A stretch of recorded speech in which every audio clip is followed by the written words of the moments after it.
My name is Keisha, and I'm about to tell you a story that changed everything I thought I knew about love, loyalty, and the thin line between right and wrong. I'm 31 years old, and for the past 6 years, I've been with Samuel, 3 of those as his wife. When people ask me about our relationship, I always say the same thing. Sam is my best friend. And he is. Or at least he was. But here's the thing about best friends. Sometimes the passion gets lost in all that comfort and familiarity. Let me paint you a picture of what my life looked like before everything fell apart. I wake up every morning at 6:30. Sam's already in the shower. He's been doing the same routine for years. Coffee ready by 6:45, quick kiss on the forehead at 7 o'clock sharp, and then he's out the door to his finance job downtown. I work from home as a freelance graphic designer, which means I spend most of my days in our 2-bedroom apartment, designing logos for small businesses and trying to convince myself that this quiet life is exactly what I wanted. Sam comes home every evening at 8:15, never 8:10, never 8:20. Always 8:15. He'll ask about my day while loosening his tie, I'll ask about his while reheating dinner, and we'll spend the evening watching Netflix shows we both pretend to enjoy. Our physical relationship? Let's just say it had become as scheduled as everything else. Every other Saturday, like clockwork. Efficient. Quiet. Over in 20 minutes, including the awkward small talk afterward.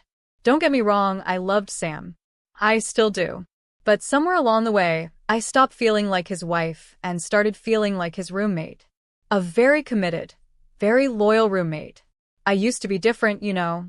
In college, I was the girl who would dance on tables at parties, who would take spontaneous road trips, who believed in grand gestures and passionate love. Sam liked that about me when we first met. He said I brought excitement to his organized world. But 6 years later, I realized I had become just as organized as he was. Just as predictable. Just as safe. I kept telling myself this was what mature love looked like. This was stability. This was what our parents had, quiet partnerships that lasted decades. But late at night, when Sam was snoring softly beside me, I'd sometimes wonder if I was slowly disappearing into this beige life we'd built together. That's where I was mentally when Jordan showed up at our door with 2 suitcases and that smile that would change everything. Jordan is Sam's younger brother, 3 years younger, but the difference between them feels like decades. Where Sam is structured, Jordan is spontaneous. Where Sam plans every detail, Jordan goes with the flow. Where Sam speaks in measured sentences, Jordan laughs like he's got a secret joke the world is dying to hear. He'd been living in Seattle, working for some tech startup that went under during the latest round of layoffs. Sam got the call on a Tuesday evening. Jordan needed a place to stay while he figured out his next move. "It'll just be for a few weeks," Sam assured me as he hung up the phone. "You know Jordan, he'll bounce back quickly." I didn't mind. Honestly, the idea of having someone else in the apartment felt like a breath of fresh air.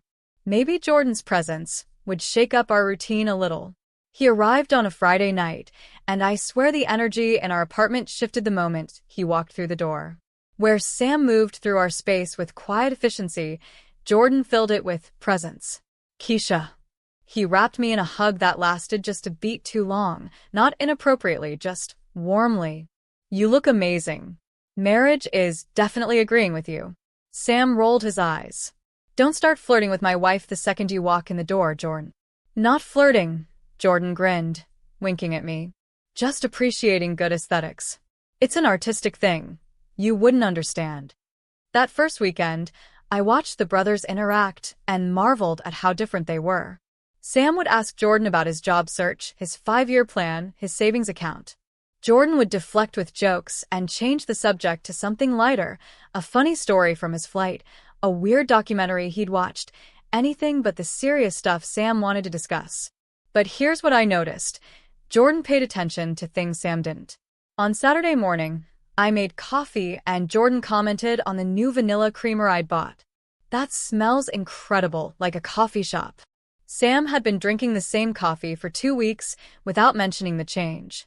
When I came back from grocery shopping, Jordan helped me carry the bags and noticed I'd gotten my hair trimmed.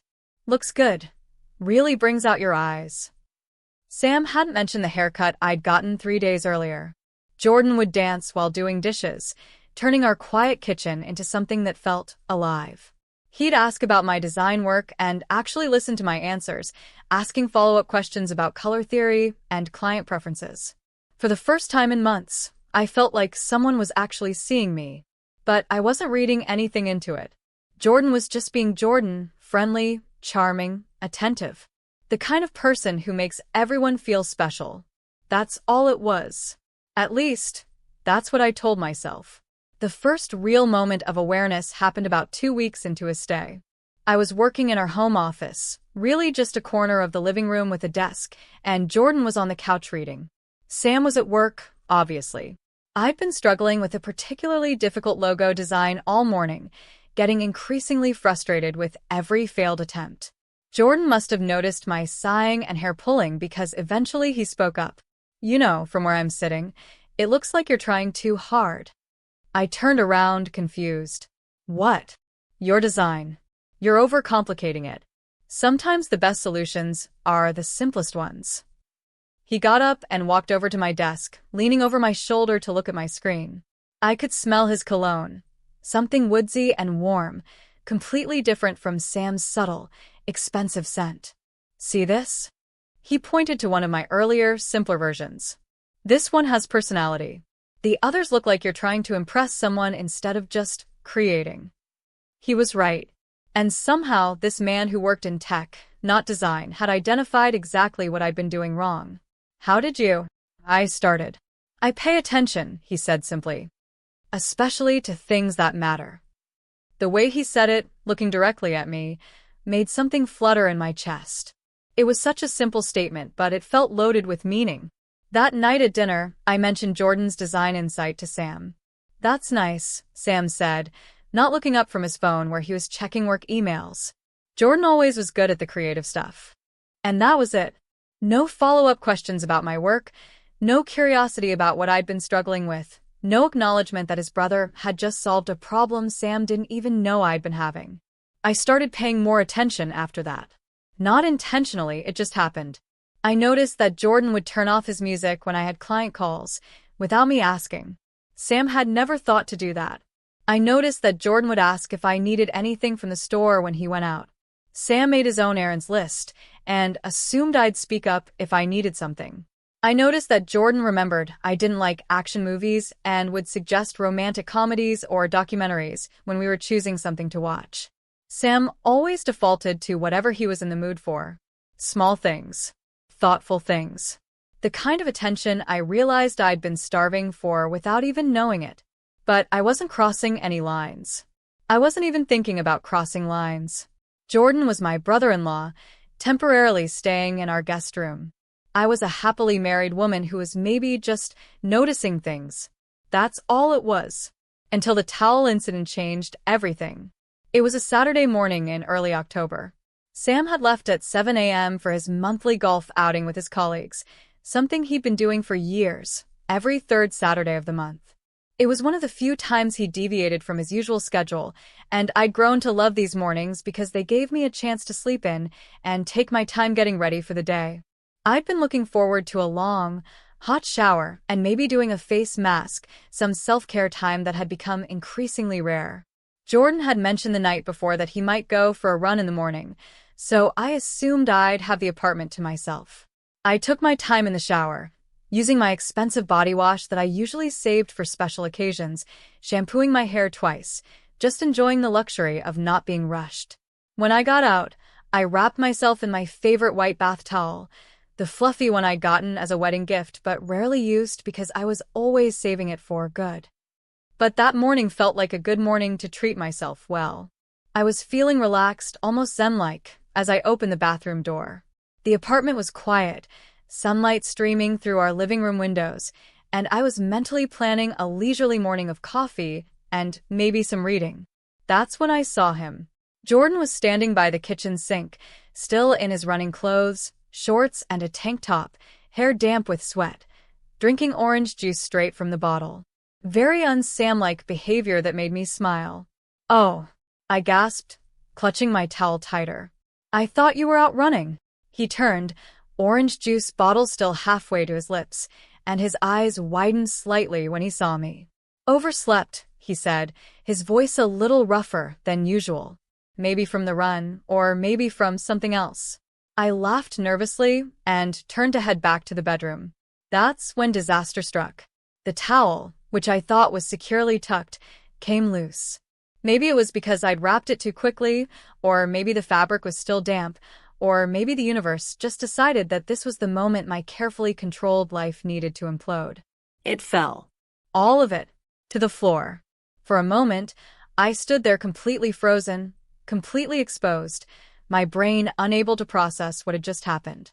Then training kicked in, and I quickly bent to grab the towel. But the damage was done. Jordan had seen everything. Every damn thing. I clutched the towel back around myself and looked up, expecting to see him politely averting his gaze, maybe mumbling an apology and rushing out of the room. But that's not what happened. He was looking at me. Not in a leering, inappropriate way, but intently. His eyes moved over my face, and there was something in his expression I'd never seen before. Something that made my breath catch. Then, in a voice that was quiet and rough and completely sincere, he said, "You're beautiful." Not sorry, or I didn't see anything, or any of the polite lies we tell in awkward situations. Just those two words, delivered like a truth he couldn't keep inside. I didn't know what to say. I couldn't think of anything to say. So I just stood there for another heartbeat, our eyes locked, feeling like something fundamental had just shifted between us. Then I rushed to the bedroom and locked the door. My heart was pounding so hard I could hear it in my ears.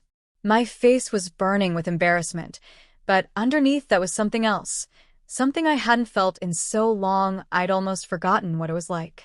I felt desired. Seen. Beautiful. When was the last time Sam had looked at me like that? When was the last time he'd told me I was beautiful and meant it, really meant it, not just said it out of habit? I sat on the edge of the bed, still wrapped in that damn towel, trying to process what had just happened. It was an accident. A stupid, embarrassing accident. Jordan was just being kind, maybe trying to make me feel less mortified about the whole situation. But the way he'd looked at me, I shook my head, trying to clear it.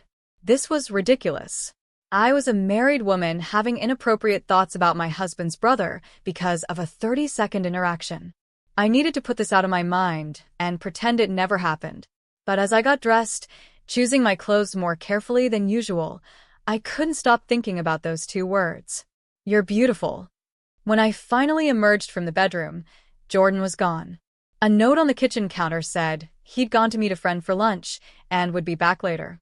I spent the rest of the morning trying to act normal, but everything felt different. When Sam came home from golf, sweaty and cheerful, he kissed my forehead in his usual way and started telling me about his game. I tried to listen, tried to engage, but all I could think about was the contrast between his casual affection and the intensity in Jordan's eyes that morning. "You okay?" Sam asked eventually. "You seem distracted." "Just tired," I lied. That night, lying in bed next to my husband, I stared at the ceiling and tried to convince myself that nothing had changed. It was just a moment. A weird, embarrassing moment that I would forget about soon enough. But I knew I was lying to myself, because something had changed. Something had awakened, and I wasn't sure I could put it back to sleep. The week after the towel incident was torture. Not because Jordan was acting inappropriately, he wasn't. He was acting completely normal, maybe even more polite than usual. But I was hyper-aware of every interaction, every glance, every moment we were in the same room. He'd make coffee in the morning and offer me a cup with the same friendly smile he'd always had. "Coffee, Keisha?"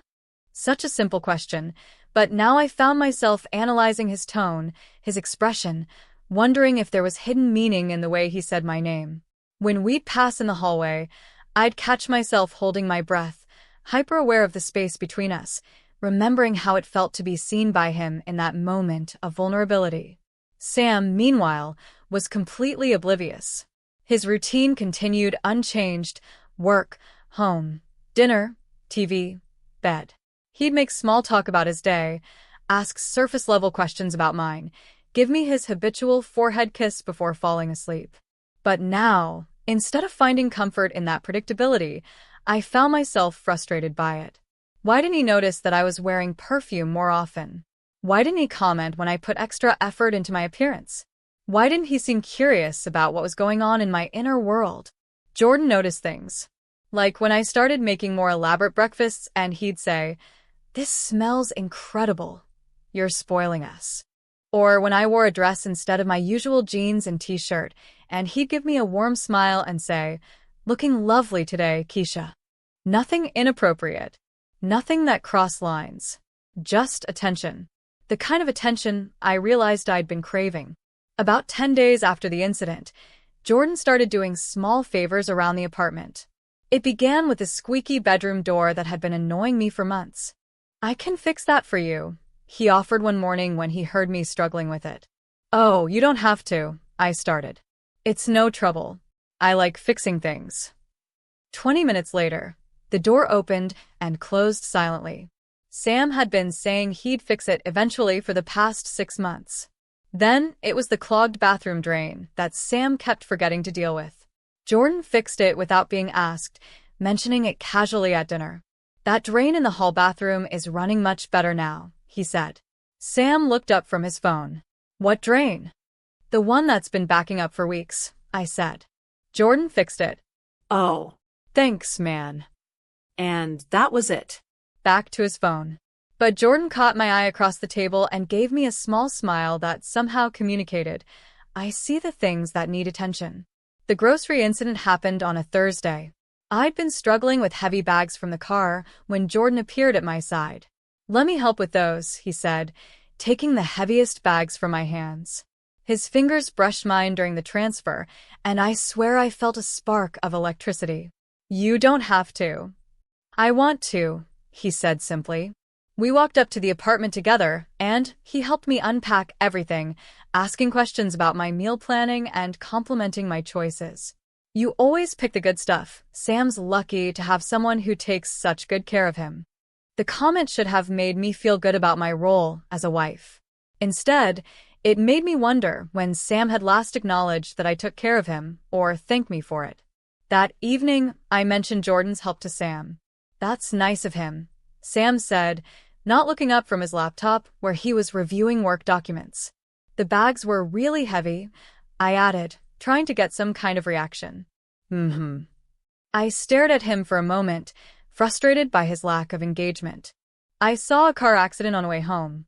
Pretty bad one, ambulances and everything." "That's too bad," he murmured, still focused on a screen. I could have told him I'd discovered a cure for cancer or decided to run away and join the circus, and I would have gotten the same distracted response. Later that night, after Sam had gone to bed early, he had an important meeting the next morning. I found myself alone in the living room with Jordan. He was reading on the couch while I worked on a design project at my desk. "You're working late," he observed. "Trying to finish this logo design. The client wants revisions, but I think they're making it worse, not better." "Can I see?" I hesitated for a moment, then gestured him over.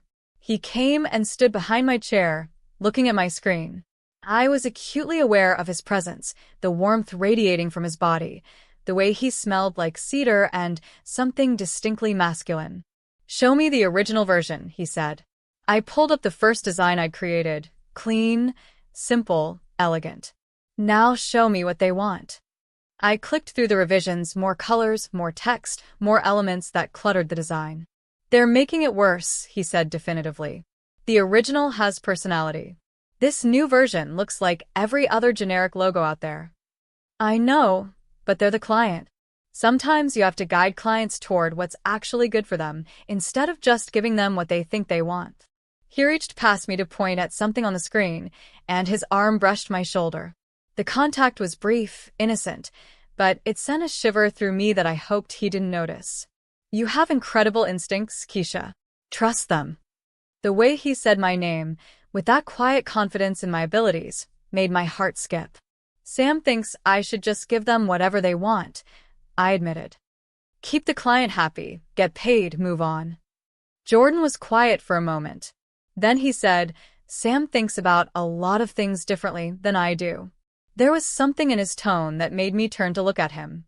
His face was closer than I'd expected, and for a moment we just looked at each other. I could see flecks of gold in his brown eyes, could count his eyelashes, could feel the tension crackling in the small space between us. "I should get back to work," I whispered. "Yeah," he said, but he didn't move immediately. "For what it's worth, I think you're incredibly talented. And not just at design." Then he went back to the couch, leaving me staring at my computer screen without seeing anything, my heart racing from an interaction that had been perfectly innocent and somehow completely loaded with meaning. That night, lying in bed next to Sam, I replayed every moment of our conversation. The way Jordan had listened, really listened, to my frustration about the client. The way he'd validated my artistic instincts when Sam had dismissed them. The way he'd made me feel seen and valued as a creative professional. But more than that, it was the way he'd looked at me. Like I was someone worth looking at. Like I was someone worth knowing. I turned to look at Sam, sleeping peacefully beside me, and felt a wave of guilt. This was my husband. The man I'd promised to love and honor. The man who worked hard to provide for us, who was stable and dependable and good. But when was the last time he looked at me with the kind of attention Jordan had just shown? When was the last time he'd been curious about my thoughts, my work, my inner life? I tried to remember, and the fact that I couldn't was more troubling than anything that had happened with Jordan. The next few weeks fell into a pattern. Sam would leave for work, and Jordan and I would have coffee and talk about books, about current events, about our dreams and frustrations. Conversations that felt substantial and connecting, so different from the surface-level check-ins I had with Sam. Jordan would find small ways to be helpful, bringing me tea when I was working late, suggesting we order from my favorite restaurant when it was my turn to choose dinner, remembering details about projects I was working on, and asking for updates. And slowly, subtly, the boundaries began to shift. It started with compliments that felt more personal than friendly. "That color is perfect on you. It brings out the green in your eyes. You have the most infectious laugh. I love watching you work. You get this little crease between your eyebrows when you're concentrating." Then there were the touches. Brief, casual, but somehow charged with meaning. His hand on my shoulder when he was looking at my computer screen. His fingers brushing mine when he handed me something. The way he'd steady me with a touch to my waist when I was reaching for something on a high shelf. Nothing inappropriate. Nothing that couldn't be explained as normal interaction between in-laws. But every touch lingered just a moment too long. Every glance held just a beat more than necessary. And I found myself looking forward to these moments. Planning my outfits with a little more care. Wearing perfume around the house. Finding excuses to be in the same room as Jordan. I told myself I was just enjoying having a friend in the house. Someone who appreciated me, who paid attention, who made me feel interesting and attractive. But deep down, I knew it was more than that. I was falling for my husband's brother. And from the way Jordan looked at me, the way he found reasons to be near me, the way his eyes would linger on my face when he thought I wasn't looking, I was pretty sure he was falling for me too. The question was, what were we going to do about it? The evening that changed everything started with something as mundane as a power outage. It was a Wednesday in late October. Sam was on one of his quarterly business trips, this time to Chicago for a finance conference. He'd be gone for 3 days, which usually meant I'd enjoy some alone time, maybe catch up on shows Sam didn't like, order takeout from places he considered too messy. But with Jordan in the house, the dynamics were completely different. We'd been dancing around each other for weeks, the tension building with every shared glance, every casual touch, every conversation that felt loaded with unspoken meaning. I knew we were approaching a line that we shouldn't cross, but I felt powerless to stop it. The rain started around 6 p.m., heavy and relentless. I was in the kitchen making dinner, pasta with the expensive sauce I'd splurged on, when the lights flickered once, twice, and then went out completely. "Shit," I muttered, immediately regretting the curse word. Sam hated when I swore, said it wasn't ladylike. But Jordan's laugh came from the living room. "Did Keisha Reynolds just say a bad word?" "Maybe," I called back, smiling in the darkness. Are you going to tell on me? Your secret's safe with me. I found some candles in the junk drawer and started lighting them, creating a warm, flickering glow throughout the apartment. Jordan appeared in the kitchen doorway, his phone flashlight illuminating his amused expression. Very romantic, he said, and there was something in his tone that made my pulse quicken. It's just practical, I said, trying to keep things light. Can't eat in complete darkness. Of course. Purely practical. But the way he was looking at me suggested he found the candlelit kitchen anything but practical. We ate dinner by candlelight, and it felt like the most intimate meal I'd had in years. Without the usual distractions of phones and TV, we actually talked, really talked. About his childhood, about my dreams before I met Sam, about places we wanted to travel, books that had changed us. I always wanted to see Italy, I admitted, twirling pasta around my fork. All those art museums, the architecture, the food. What's stopping you? Sam's not really interested in international travel. He says it's too complicated, too expensive, too unpredictable. Jordan was quiet for a moment. What about what you want? It was such a simple question, but it hit me like a revelation. When was the last time anyone had asked what I wanted? When was the last time I'd even asked myself? I guess I got used to wanting what was practical. I said finally. That's not the same thing.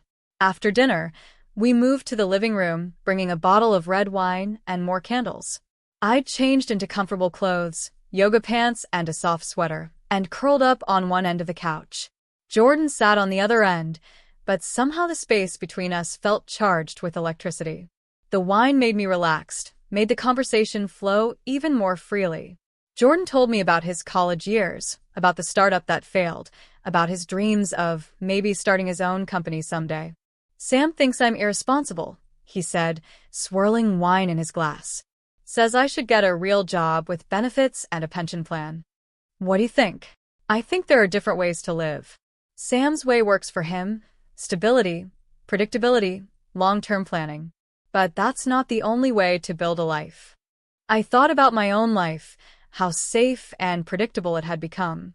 Sometimes I wonder what would have happened if I'd been braver when I was younger. If I'd traveled more, taken more risks, been less worried about doing the right thing. It's not too late, Jordan said softly. Isn't it? I'm married, settled, responsible. I can't just throw that all away to go find myself in Italy. I'm not talking about throwing anything away. I'm talking about making space for the parts of yourself you've been ignoring. The way he looked at me when he said it made my breath catch. Because we both knew he wasn't just talking about travel or career changes. The conversation drifted to more personal territory. Jordan asked about my marriage, not in a prying way, but with genuine concern. Are you happy, Keisha? Such a simple question. Such a complicated answer. I love Sam, I said carefully. That's not what I asked. I took a sip of wine, buying myself time to think. I'm content. We have a good life. Stable. Safe. But are you happy? I looked at Jordan in the candlelight, his face serious and attentive, and felt something crack open inside my chest. I used to be, I whispered. Or I thought I was. But lately, I feel like I'm disappearing. Like I'm becoming this person Sam wants me to be instead of who I actually am. Who are you, actually?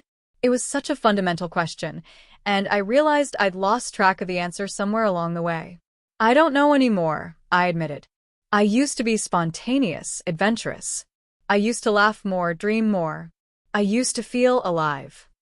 You still are those things, Jordan said quietly. I see them in you. He moved closer on the couch, close enough that I could see the concern in his eyes. Sam doesn't see those parts of you? I shook my head. Sam sees the wife he wants me to be. Organized, supportive, predictable.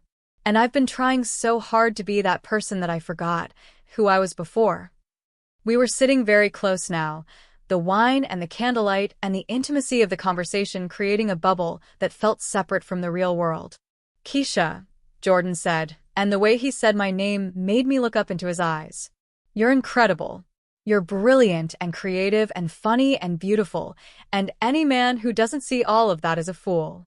My heart was pounding so hard I was sure he could hear it. "Jordan," I started, but I didn't know how to finish the sentence. "I know this is complicated," he said.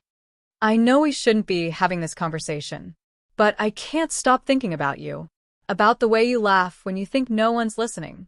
About how passionate you get when you talk about your work. About how beautiful you looked that morning when—" He didn't finish the sentence, but he didn't need to. We both knew what morning he meant.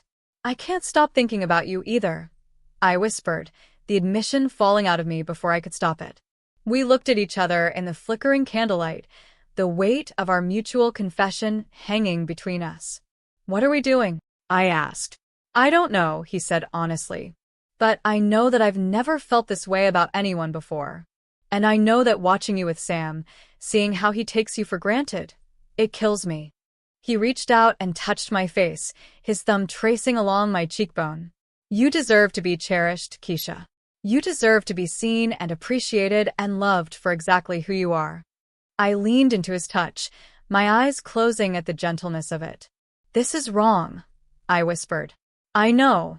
Sam trusts us both. I know. If we do this, there's no going back. I know."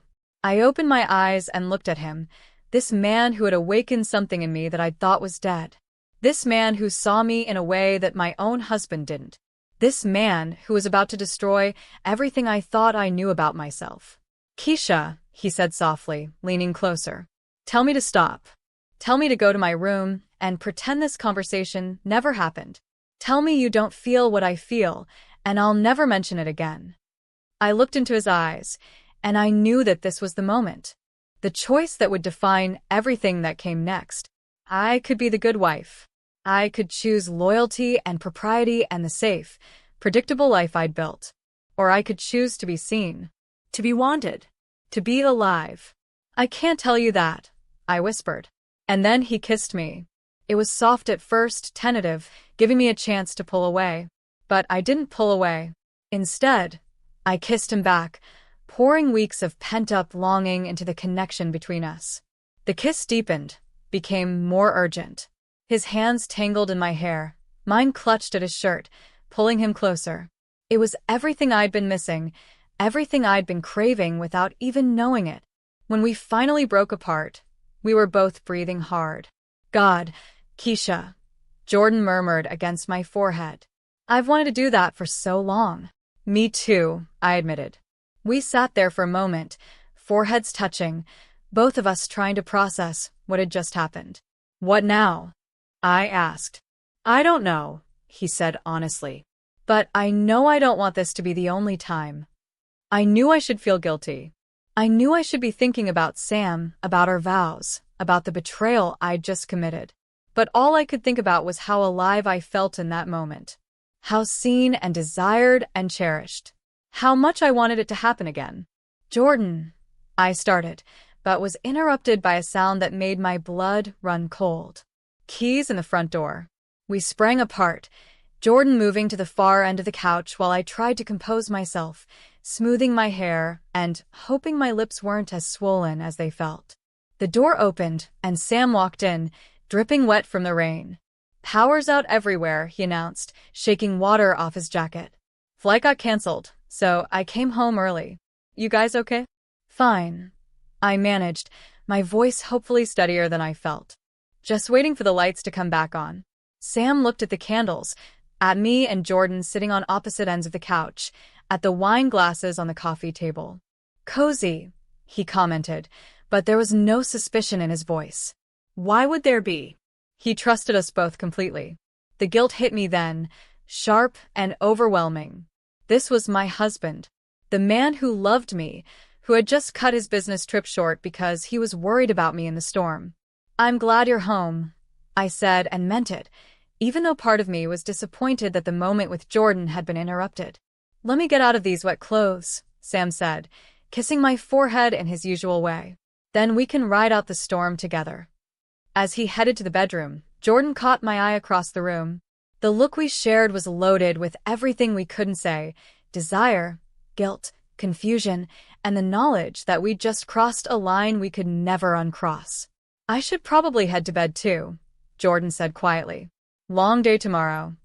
"Good night," I said, my voice barely above a whisper. "Good night, Keisha." The way he said my name, soft and intimate despite Sam being just rooms away, sent shivers through me. After Jordan disappeared into the guest room, I sat alone in the candlelit living room, touching my lips and trying to process what had just happened. I had kissed my husband's brother. And worse, I wanted to do it again. The next few days were a special kind of torture. Sam was back to his normal routine, completely oblivious to the seismic shift that had occurred in his absence. He'd wake up, kiss my forehead, go to work, come home, ask about my day without really listening to the answer, and fall asleep watching the news. But everything between Jordan and me had changed. We were hyper-aware of each other in a way that felt dangerous. When Sam was home, we were almost comically careful to maintain distance, sitting on opposite sides of the room, avoiding eye contact, speaking to each other only when necessary. But when Sam was at work, the tension was unbearable. The morning after the kiss, I was making coffee when Jordan emerged from his room. We looked at each other across the kitchen, both of us remembering what had happened just hours before in candlelit darkness. "Keisha," he started. "We can't," I said quickly. "We can't talk about it, we can't think about it, and we definitely can't do it again." "Can't we?" The simple question hung in the air between us. Because the truth was, I wanted to do it again. Desperately. "Sam is your brother," I said, as much to remind myself as him. "I know. And my husband. I know that too. So, we have to pretend it never happened." Jordan moved closer, close enough that I could smell his cologne, could see the gold flecks in his brown eyes. "Can you pretend it never happened?" he asked softly. I wanted to say yes. I wanted to be strong and loyal and good. But looking at him, remembering how it felt to be kissed like I was precious, like I was desired. "No," I whispered. "I can't. Neither can I." We stood there for a moment, the admission hanging between us like a bridge we were both terrified to cross. Then my phone buzzed with a text from Sam. "Working late tonight. Don't wait up. Love you." Jordan glanced at the phone, then back at me. "He works late a lot," he observed. 2 or 3 times a week, I confirmed. "Doesn't that bother you? Being alone so much?" "I'm used to it," I said, but even as the words came out, I realized how sad they sounded. "You shouldn't have to be used to it," Jordan said gently. "You should be with someone who can't wait to come home to you." The kindness in his voice almost undid me. When was the last time Sam had seemed eager to come home? When was the last time he'd seemed to miss me when we were apart? "Jordan," I started. "I think about you all the time," he said, stepping even closer. "When I'm in my room at night, I can hear you and Sam talking, and I think about what it would be like if it were me coming home to you. If it were me you were making dinner for, me you were sharing your day with." "Stop," I whispered, but I didn't step away. "I think about that morning when your towel fell," he continued, his voice low and rough. "How beautiful you looked, how alive. And I think about how your husband was playing golf while his incredible wife was home alone. He didn't know. He should have known. He should know you well enough to know that you needed him to stay home that morning. He should pay enough attention to see that you're lonely, that you're fading into this life that's too small for you." His words were like a key turning in a lock I didn't even know existed. Because he was right. Sam didn't see me really see me, and I had been fading, dimming myself to fit into the neat little box of the perfect wife. "What are you saying?" I asked. "I'm saying you deserve better. I'm saying that if you were mine, I'd never leave you alone. I'd never take you for granted. I'd never stop seeing you." His hand came up to cup my face, thumb brushing across my cheekbone. "Jordan, we can't." "Can't what?" "Can't want each other? Because that ship has sailed, Keisha. Can't act on it? Maybe. But don't ask me to stop wanting you, because I can't." I was drowning in his words, in the intensity of his gaze, in the promise of being truly seen and valued. "If we do this," I whispered, "everything changes." "Everything's already changed," he said simply. And then he kissed me again. This time, there was no hesitation, no gentle exploration. This kiss was hungry, desperate, full of weeks of pent-up desire. I kissed him back with equal fervor, my hands fisting in his shirt, pulling him closer. When we broke apart, we were both breathing hard. Sam won't be home for hours, Jordan murmured against my ear. I knew what he was suggesting. I knew what crossing that line would mean. I started. Never what? Never cheated. Never even thought about it before you. I know, he said softly. Neither have I. But Keisha, what we have, this isn't just physical. I'm falling in love with you. The words hit me like lightning. Love. Not just lust or attraction, or the thrill of the forbidden. Love. I'm falling in love with you too. I admit it, the words tumbling out before I could stop them. Then let me love you, he whispered. Let me show you how you should be treated, how you should be cherished. I looked into his eyes and saw everything I'd been missing in my marriage. Passion, attention, desire, genuine affection. The promise of being truly known and valued. Yes, I whispered. What happened next was everything I'd been missing in my marriage and more. Where Sam was efficient and predictable, Jordan was passionate and attentive. He took his time, made me feel beautiful and desired, whispered my name like a prayer. Afterward, lying in his arms in my marriage bed, I felt simultaneously guilty and more alive than I had in years. What have we done? I whispered. We've been honest about what we feel, Jordan said, pressing a kiss to the top of my head. Sam will be devastated if he finds out. Then we'll be careful. I turned to look at him. You want to do this again? Keisha, I want to do this for the rest of my life. I want to wake up next to you, every morning. I want to be the one you share your dreams with, your fears with, your life with. I'm married to the wrong man. The words hung in the air between us, heavy with implication. I should feel more guilty than I do, I admitted. Maybe that's telling you something. Maybe it was. Maybe the fact that I felt more alive in Jordan's arms than I had in years of marriage was telling me something I wasn't ready to hear. We had 2 more hours before Sam came home. 2 hours to pretend we were still the same people we'd been that morning, before everything changed forever. But as Jordan held me close, I wondered if I'd ever be able to pretend again. The next few weeks fell into a dangerous pattern. When Sam was home, Jordan and I were careful, polite, appropriately distant. But the moment Sam left for work, we fell into each other like we were drowning. We made love in every room of the apartment. We talked for hours about our dreams, our pasts, our feelings. Jordan listened to me in a way Sam never had, saw parts of me that I'd forgotten existed. I started taking more care with my appearance, buying new lingerie, wearing perfume every day. Sam didn't notice, but Jordan always did. You're glowing, he'd whisper when he found me in the kitchen in the morning. You're so beautiful it hurts to look at you. We had close calls. Times when Sam came home earlier than expected and found us sitting just a little too close on the couch. Times when I couldn't quite hide the flush in my cheeks or the brightness in my eyes.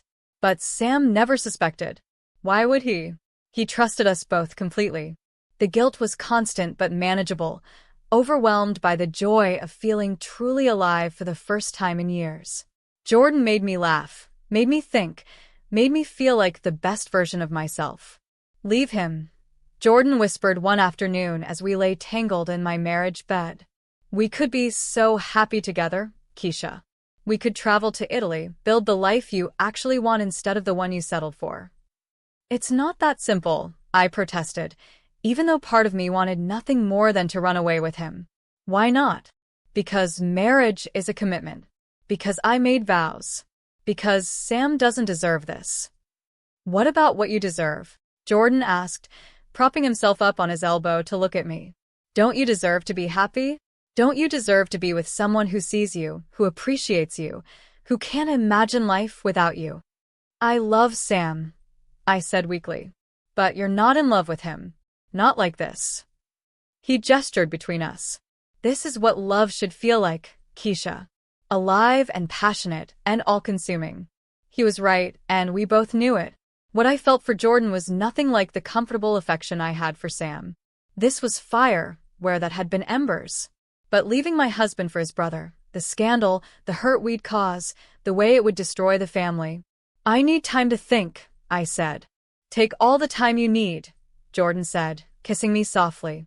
I'm not going anywhere. But as it turned out, we didn't have as much time as we thought. Because Sam was about to discover everything. It was a Tuesday morning in November when our carefully constructed world came crashing down. Sam had been complaining for weeks about our home Wi-Fi being slow, and he'd finally decided to upgrade our internet package and fix whatever technical issues were causing the problem. I was in the shower, Jordan was supposedly out for his morning run, and Sam was in the home office, fiddling with the router and our network settings. What I didn't know, what none of us knew, was that Jordan had been using his laptop to video chat with a friend the night before in the living room, right where Sam and I usually sat. And what none of us realized was that his webcam had been inadvertently recording, capturing the space where we'd had one of our passionate encounters just 2 days earlier. I was still in the shower when I heard Sam call my name. Not his usual tone. There was something sharp in his voice, something that made my stomach drop even before I understood why. Keisha, he called again. Can you come here for a minute? I quickly rinsed the shampoo from my hair and wrapped myself in a towel, the same white towel that had started this whole mess months earlier. The irony wasn't lost on me. Just a second, I called back, quickly drying off and pulling on my robe. I found Sam in the living room, his laptop open on the coffee table, his face pale and shocked. Sam, what's wrong? I asked, though part of me already knew. There was something in his expression, a combination of hurt and disbelief and growing anger, that made my blood run cold. Where's Jordan? He asked quietly. On his run, I think. Why? Sit down, Keisha. The way he said my name, formal and distant, made me want to run. But I sat down on the edge of the couch, my heart hammering so hard I could barely breathe. Sam turned the laptop toward me, and I saw myself on the screen.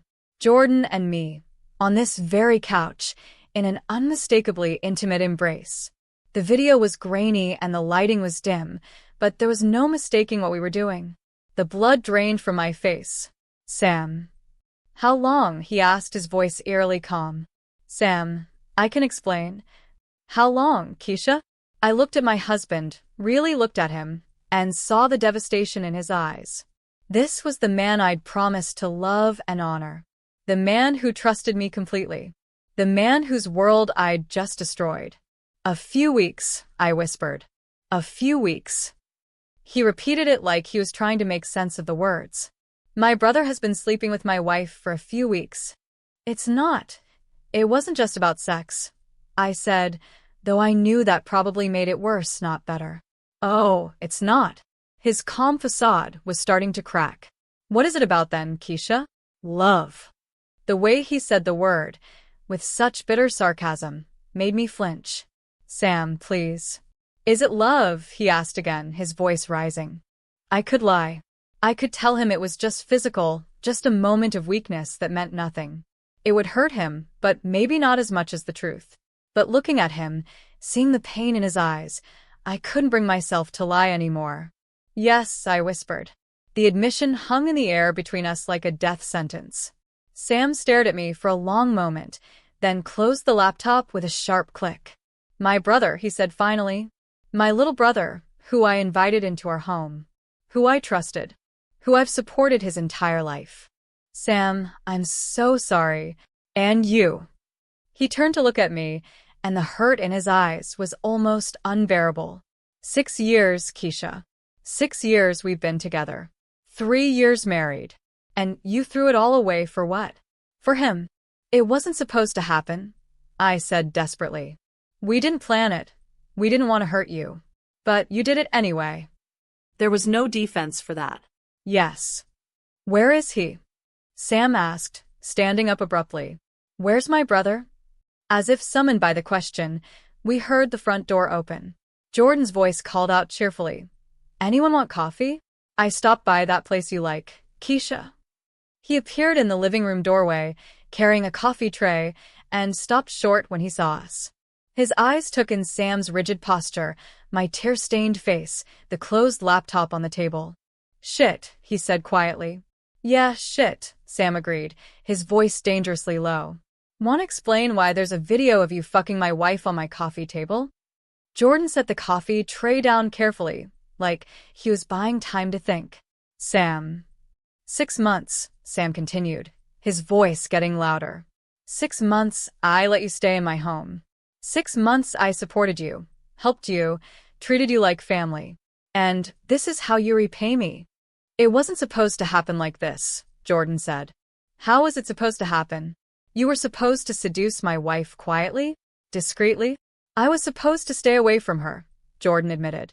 "But I couldn't." "You couldn't." Sam laughed bitterly. "My brother couldn't keep his hands off my wife. How noble of you." "Sam, if you'll just listen." "Listen to what?" Sam exploded.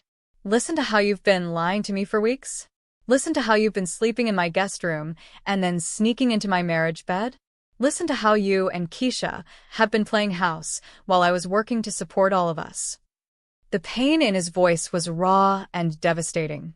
I wanted to comfort him, to somehow take back everything that had happened, but I knew there was no comfort I could offer. "Not anymore. Do you love her?" Sam asked suddenly, the question directed at Jordan. Jordan glanced at me, then back at his brother. "Yes." "And you?" Sam turned to me. "Do you love him?" "Sam." "Answer the question, Keisha. Do you love my brother?" I thought about lying, about trying to minimize the damage. But I was so tired of pretending, so tired of hiding. "Yes," I said quietly. "I do." Sam nodded slowly, like this confirmed something he'd already suspected. "And me?" he asked. "Do you love me?" It was the cruelest question he could have asked, because the answer was complicated. I did love Sam, just not the way a wife should love her husband. Not the way I loved Jordan. "I'll always love you, Sam," I said carefully. "But not the way you love him." No. He stood there for a moment, processing everything. Then he walked over to Jordan, and for a terrifying second, I thought he was going to hit him. Instead, he just stared at his brother with a mixture of hurt and disgust. "Get out," he said quietly. "Sam. Get out of my house. Get your things and get out, and don't ever come back." "Let me explain." "There's nothing to explain," Sam said. "You betrayed me. You both betrayed me. And now you need to leave." Jordan looked at me, and I could see the question in his eyes. "Come with me. Leave with me now." But I couldn't. Not like this. Not with Sam standing there looking like I'd just destroyed his entire world. "Go," I told Jordan quietly. "Keisha. Just go. Please." Jordan stared at me for another moment, then nodded. "I'll call you," he said. "No, you won't," Sam interjected. "You'll pack your things and you'll leave, and you'll never contact either of us again." "Sam, that's not." "It's not up for discussion." Sam's voice was final. "You made your choice when you decided to sleep with my wife. Now live with the consequences." Jordan looked like he wanted to argue, but one look at Sam's face convinced him otherwise. He went to the guest room and packed quickly, efficiently. 20 minutes later, he was gone. The apartment felt eerily quiet without him. Sam and I sat on opposite ends of the couch where Jordan and I had made love just days before, the weight of everything that had happened settling between us like a physical presence. "What now?" I asked finally. Sam was quiet for a long time. When he finally spoke, his voice was hollow, exhausted. "I don't know," he said. "I honestly don't know." The weeks that followed Jordan's departure were the most difficult of my life. Sam and I existed in the same space like polite strangers, speaking only when necessary, moving around each other with careful precision to avoid any contact. He slept in the guest room. I slept in our marriage bed, surrounded by memories of Jordan's touch, his whispered words, his promises of a different life. Sam went to work, came home, ate dinner in silence, and disappeared into his makeshift bedroom. I worked on my design projects, made meals that neither of us had much appetite for, and pretended that the crushing weight of guilt and loss wasn't suffocating me. We didn't fight. Maybe that would have been easier, screaming matches where we could release some of the pain and anger and betrayal. Instead, we were devastatingly civil, like acquaintances forced to share living space. Jordan tried to contact me, just as he'd promised. Text messages, phone calls, emails, all of which I ignored on Sam's direct instruction. Sam had changed our Wi-Fi password, blocked Jordan's number from our landline, and made it clear that any contact with his brother would result in immediate divorce proceedings. I won't be humiliated further by having my wife carry on with my brother behind my back, he said during one of our rare conversations. If you want to be with him, then leave. But you can't have both of us. The ultimatum was clear. Choose Sam and our marriage, or choose Jordan and lose everything I'd built over the past 6 years. But here's what I discovered during those awful, silent weeks. I couldn't go back to who I was before Jordan. He had awakened something in me that wouldn't go back to sleep, had shown me what it felt like to be truly seen and valued and desired. The version of myself that had been content with Sam's benign neglect was gone. I tried to resurrect her, tried to slip back into the role of the perfect, undemanding wife, but it felt like wearing clothes that no longer fit. I found myself noticing things that had never bothered me before. How Sam would come home and immediately check his work email instead of asking about my day. How he would make plans without consulting me, assuming I'd go along with whatever he decided. How he would interrupt me when I was talking, or give distracted responses to questions I'd asked. All the little ways he'd been taking me for granted for years, that I'd rationalized as the normal progression of a long-term relationship, now felt glaring and hurtful. But more than that, I missed Jordan with an intensity that scared me. I missed his laugh, his thoughtful questions about my work, the way he'd dance while doing dishes.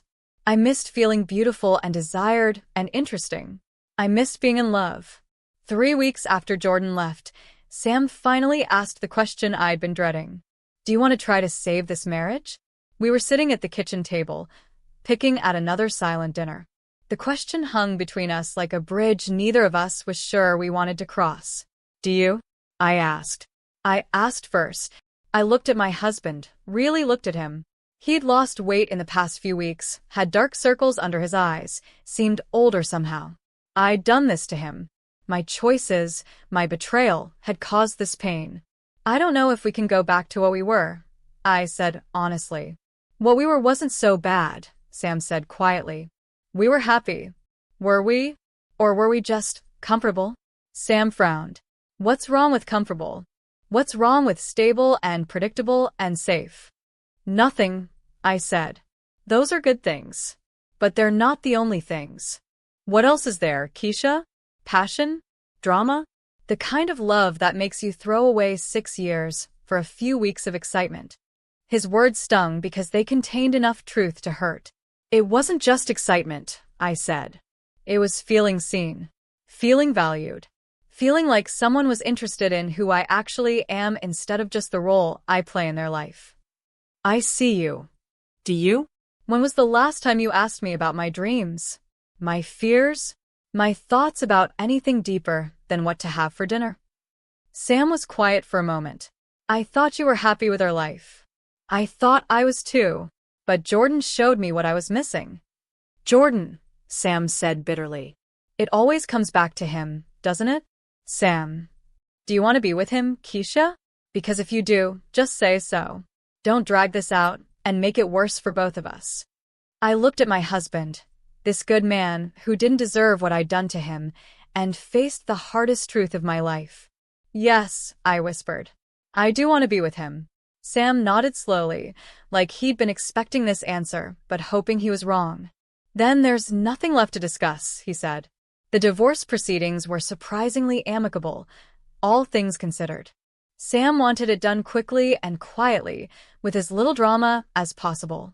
I agreed to take only what I'd brought into the marriage, plus half of our joint savings, which wasn't much, since most of our money had gone into Sam's retirement accounts and investments. I found a small apartment across town, a one-bedroom place with good light for my design work and enough space for a fresh start. Packing up 6 years of shared life was heartbreaking in ways I hadn't expected. Every item told a story. The coffee maker Sam had bought for our first apartment together, the throw pillows I'd chosen for our couch, The framed photos of vacations and anniversaries and ordinary moments that had once seemed important. Sam helped me pack, which was both generous and torturous. We worked mostly in silence, but occasionally one of us would pick up something that triggered a memory. "Remember when we bought this?" he said, holding up a ceramic vase we'd gotten at a farmer's market during our second year together. "You said it was overpriced," I recalled. "But I loved the color. So, I bought it anyway." He looked at me with something that might have been fondness. "I bought you a lot of things you loved, even when I thought they were impractical." The implication was clear. He tried to make me happy, in his own way. Maybe he had loved me better than I'd realized. "Sam," I started, but he shook his head. "Don't," he said quietly. "Let's just get through this." On my last day in the apartment, I stood in the living room where Jordan and I had first kissed, where we'd made love, where we'd whispered about running away together. The space looked different now, emptier, sadder, full of ghosts. "I'm sorry," I said to Sam, who was leaning against the doorframe watching me. "I'm so sorry for hurting you." I know you are, he said. "And I'm sorry too." "For what?" "For not being the husband you needed. For taking you for granted. For letting you disappear into our life instead of making sure you had room to be yourself." His acknowledgement caught me off guard. I'd expected anger, bitterness, blame. This quiet acceptance was somehow more devastating. "You're a good man, Sam," I said. "You'll make someone very happy someday." "Maybe," he said. "And you, I hope you find what you're looking for with him. Even though it means losing everything we built together?" Sam considered this for a moment. "I'd rather you be happy with someone else than miserable with me," he said finally. "That's not the marriage I want for either of us." It was the most generous thing he could have said, and it broke my heart all over again. The next chapter of my life began with a phone call. I'd been in my new apartment for exactly 3 days, still surrounded by boxes, and trying to figure out how to rebuild my life from scratch, when my phone rang. Jordan's name appeared on the screen, the first time I'd seen it in over a month. My hand shook as I answered. "Keisha?" Just hearing his voice again made my chest tight with emotion. "Hi." "I wasn't sure you'd answer." "I almost didn't. But you did." "But I did." We were both quiet for a moment, the weight of everything that had happened hanging between us. "I heard about the divorce," he said finally. "How?" "Sam called me. He wanted me to know that you were free." I was surprised. "He called you?" "Last night." It wasn't a pleasant conversation, but he said. Jordan paused. "He said that you'd made your choice, and he wanted me to know that he wasn't going to stand in the way." Typical Sam, I thought. Even in his pain, he was trying to do the right thing.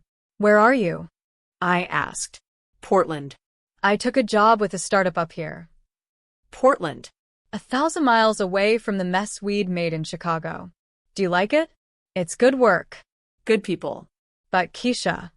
His voice dropped. "I think about you every day, every hour. I keep wondering if we threw away something real for something that felt real." "What do you mean?" "I mean, what we had was intense and passionate and life-changing. But it was also built on secrets and stolen moments. I don't know if what we felt was love or just the thrill of the forbidden." The question I'd been asking myself for weeks. Had Jordan and I fallen in love, or had we just fallen in love with the idea of each other? Had the sneaking around and the danger made our connection feel more intense than it actually was? "There's only one way to find out," I said. "What's that?" "Try it in the real world. Without secrets, without guilt, without Sam standing between us." "Is that what you want?" Jordan asked. "To try." I looked around my empty apartment, at the blank walls and unopened boxes and the uncertain future stretching out in front of me. "Yes," I said. "That's what I want." 6 months later, I was standing in the Portland airport, scanning the crowd for a face I'd seen in my dreams every night since our phone call. Moving to Portland had been a leap of faith unlike anything I'd ever done. I'd given up my established freelance client base in Chicago, left the city where I'd spent my entire adult life, and moved across the country for a man who might have been a beautiful mistake. But as I watched Jordan emerge from the crowd, his familiar smile spreading across his face when he spotted me, I knew I'd made the right choice. Keisha, he said, and just the way he said my name, like a prayer, like a promise, told me that what we'd felt in stolen moments was real. He wrapped me in his arms right there in the middle of the airport and kissed me like we had all the time in the world. No rushing, no fear of being caught, no guilt. Just love. How do you feel? He asked when we finally broke apart. Free, I said and meant it. The first few months were an adjustment. We had to learn each other all over again, not as forbidden lovers sneaking around, but as partners building a life together. We discovered that Jordan left dishes in the sink and I hogged the bathroom mirror. That he liked action movies and I preferred documentaries. That we both wanted to travel but disagreed on destinations. Normal relationship stuff. The kind of everyday negotiations that Sam and I had smoothed over through years of routine. But we also discovered that the connection we'd felt was real. Jordan still made me laugh every day. He still asked thoughtful questions about my work, still made me feel seen and valued and beautiful. He still danced while doing dishes, still remembered details about conversations we'd had weeks earlier, still looked at me like I was someone worth looking at. And I learned things about myself too. That I could be spontaneous and adventurous when I was with someone who encouraged those parts of me. That I could be passionate and expressive and unapologetically myself. That I could be happy, genuinely, deeply happy, in a way I'd never been before. We talked about Sam sometimes, usually late at night when guilt would creep in around the edges of our happiness. Do you think he'll ever forgive us? I asked one evening as we sat on the balcony of our shared apartment, watching the sunset over the Pacific. I don't know, Jordan said honestly. I hope so, eventually. But I understand if he doesn't. I broke his heart. We both did. But Keisha. He took my hand. What we have is real. What you had with Sam was comfortable, but it wasn't this. He was right. What Jordan and I had built together was nothing like my marriage to Sam. It was messier, more complicated, more intense. But it was also more alive. A year after I moved to Portland, we took that trip to Italy I'd always dreamed about. We spent 2 weeks wandering through museums and eating at tiny restaurants and getting lost in winding streets. Jordan took pictures of me in front of every piece of art that made my eyes light up, and I watched him charm every waiter and street vendor with his infectious enthusiasm. On our last night in Rome, sitting at a cafe overlooking the Colosseum, Jordan reached across the table and took my hand. "Marry me," he said simply. I stared at him, my heart pounding. Jordan, I know it's complicated. I know people will talk and your family might not understand, and Sam... He paused. Sam will probably never speak to either of us again. But I love you, Keisha. I love you in a way that makes me want to shout it from every rooftop in this ancient city. Marry me. I thought about everything we'd been through to get to this moment. The guilt, the pain we'd caused, the bridges we'd burned. The uncertainty and the risk and the complete upheaval of everything I'd thought I wanted from life. But I also thought about how I felt when I woke up next to Jordan every morning. How he made me laugh, how he challenged me, how he saw me, really saw me in all my complicated, imperfect glory. Yes, I said. We were married 6 months later in a small ceremony on the Oregon coast, with just a few friends and Jordan's parents, who had eventually come to accept our unconventional love story. My family was less understanding. My parents attended, but barely spoke to Jordan.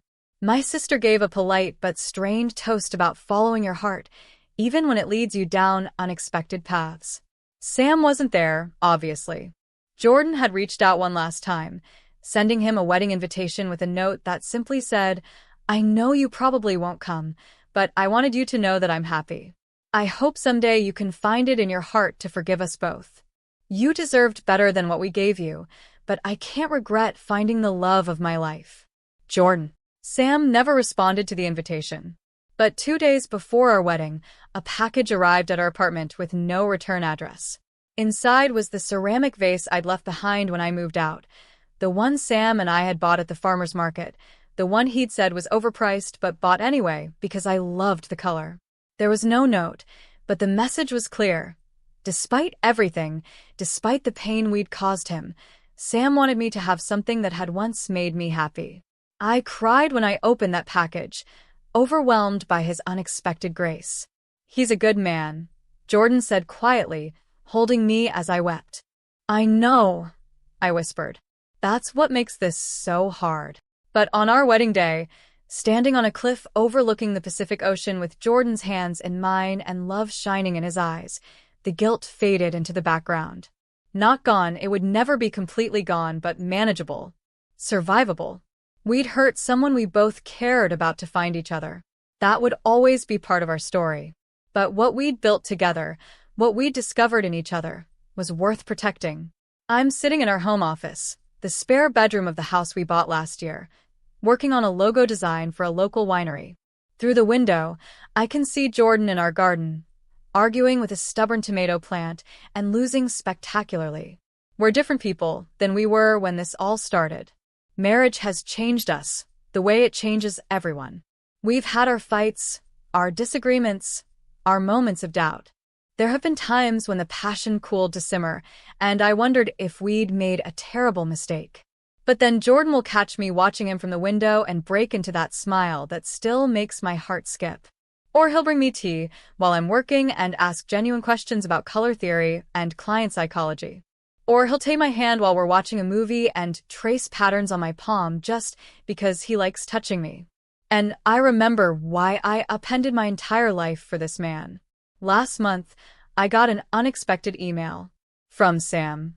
"Keisha," it read. "I hope you're well. I saw your design work featured in that magazine article about Pacific Northwest businesses. Congratulations. Your talent always deserved that kind of recognition. I wanted you to know that I'm engaged.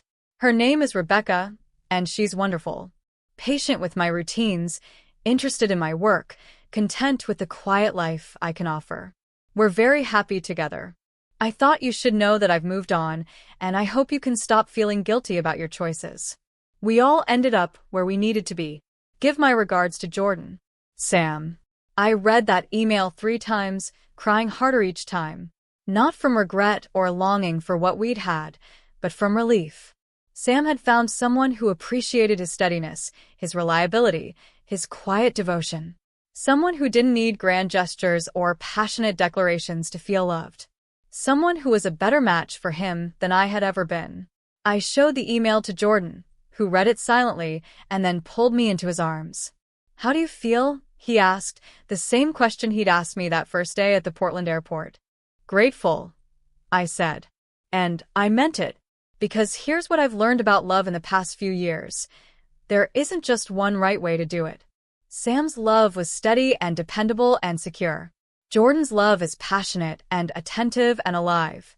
Both are real. Both are valuable. But only one was right for me. I think about the woman I used to be sometimes. The one who measured happiness by the absence of conflict, who confused contentment with joy, who was slowly disappearing into a life that was perfectly fine, but never extraordinary. That woman would have been horrified by the choices I made. The scandal, the pain I caused, the bridges I burned in pursuit of something as ephemeral as passion. But the woman I am now, the one who laughs every day, who travels to new places and tries new things, who feels seen and valued and cherished, she understands that sometimes you have to break a few things to build something better. My name is Keisha, and this is the story of how a falling towel changed everything I thought I knew about love, loyalty, and the difference between surviving and thriving. Was it worth it? The pain we caused, the relationships we damaged, the comfortable life I gave up? I look out the window at Jordan, who has apparently declared victory over the tomato plant and is now doing a little celebratory dance in our garden. He catches me watching and waves, his face bright with joy and mischief, and the kind of unself-conscious happiness that took me 31 years to find. Yes. It was worth it, because sometimes the wrong choice is actually the right choice. Sometimes betrayal leads to truth. Sometimes you have to lose everything to discover what you actually need. And sometimes a towel doesn't just fall by accident. Sometimes it falls exactly when it's supposed to. Thank you for watching. Please share your thoughts and don't forget to subscribe and give us a thumbs up.